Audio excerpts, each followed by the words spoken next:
Naalala ko tuloy yung storya, ewan ko kung totoo ito, tungkol sa consultation. Meron daw isang trip si Pangulong Marcos Jr. out of town. So, nandun sila sa isang helicopter. Nung pababa na sila, nakita nila, maraming tao, inaabangan si Pangulong Marcos Jr. Sabi ni, may mga kasama siya, yung mga miyembro ng gabinete niya.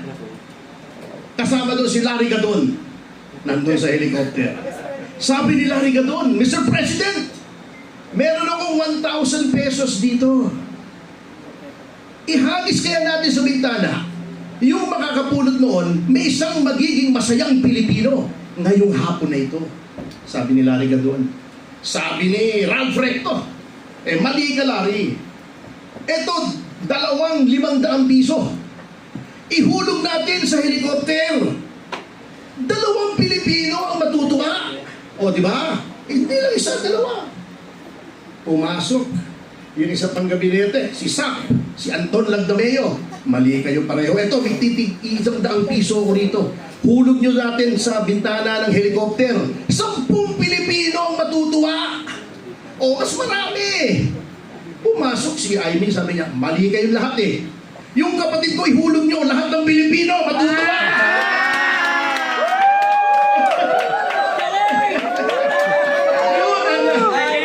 Native democracy. Yung konsulta kung sino mas maraming matutuwa. Kaya ako ay nagagalang talaga. Rindig na ako.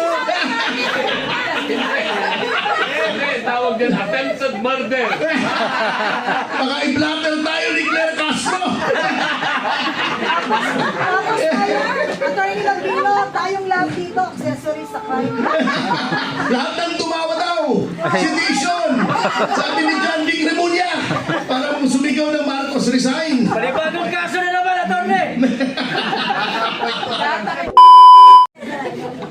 Hindi pala ikaw deputy, sir. Wala ka naman tuturo. Sir, hindi ka pala may tuturo eh. I love you! Magandang tanghali po sa inyo lahat. At unang-una, maraming salamat kay Ginoong Lester Olalia sa kanyang napakagandang pagpapakilala. Hindi ko lang alam kung pinupuri niya ako o niyayari niya ako kasi doon sa kanyang pagpapakilala, binilang ko 5 beses niyang sinabi yung maliit, yung word na maliit. Aray ko. Bago meron pang down to earth. Oh. Hindi ko alam kung sinasadya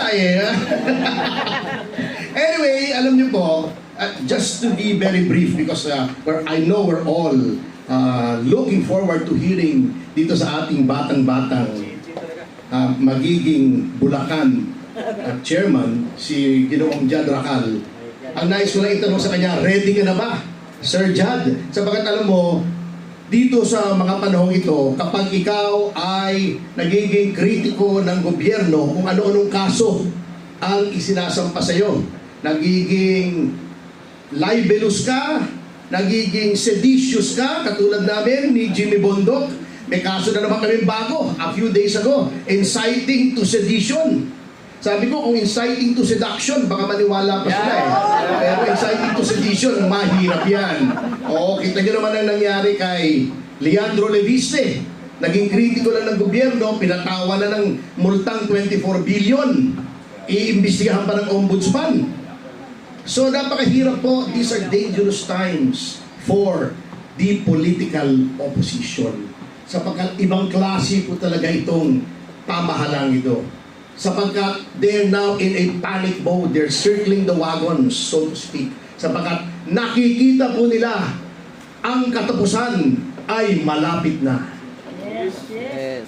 Alam niyo po, ang gusto ko rito sa PDP, I was never a member of any other party except for the Nationalista Party. At pareho rin po ang plataforma. Federalism. Yan ang isang nagustuhan ko sa PDP. Ang isa pa na nagustuhan ko ay yung consultative democracy na nasa plataforma nila, na walang nagdidikta, kinokonsulta lahat. Naalala ko tuloy yung storya, ewan ko kung totoo ito, tungkol sa consultation. Meron daw isang trip si Pangulong Marcos Jr. out of town. So, nandun sila sa isang helicopter. Nung pababa na sila, nakita nila maraming tao, inaabangan si Pangulong Marcos Jr. Sabi ni, may mga kasama siya, yung mga miyembro ng gabinete niya. Kasama doon si Larry Gadon, nandun sa helicopter. Sabi ni Larry Gadon, Mr. President, meron akong 1,000 pesos dito. Ihagis kaya natin sa bintana. Yung makakapulot noon, may isang magiging masayang Pilipino ngayong hapon na ito. Sabi ni Larry Gadon. Sabi ni Ralph Recto, mali ka, Larry.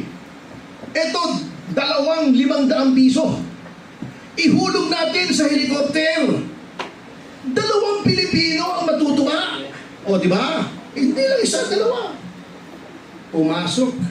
Yung isa pang gabinete, si Sak, si Anton Lagdameo.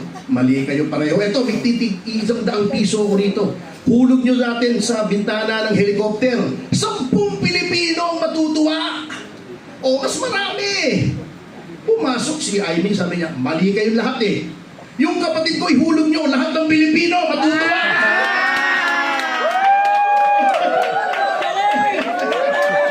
Yun ang native democracy.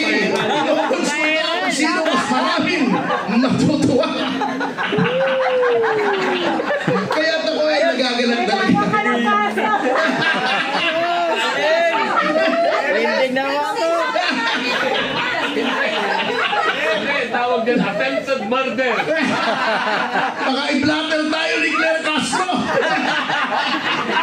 Tapos tayo, Attorney Lambino, tayong lab dito, accessory sa crime. Lahat ng tumawa daw. Sedition. Sabi ni John Vic Remulla. Parang sumigaw ng Marcos resign. Panibagong kaso na naman, attorney! Anyway, magtatapos na po ako because I want to give way to someone whom I truly admire. Sapagkat itong tao ito, batang-bata pa pero nasa puso na niya ang talagang paglilingkod sa bayan. Na sabi ko nga, hindi madali ngayon. Alam niyo ito, I don't want to wax poetic, pero naalala ko sa kanya yung sinabi ni Rizal sa kanyang ultimo adios. Yung sa 5th paragraph, kung hindi ako nagkakamali, nung sinabi ni Rizal, ito yung pangarap niya, this was the dying wish of Rizal.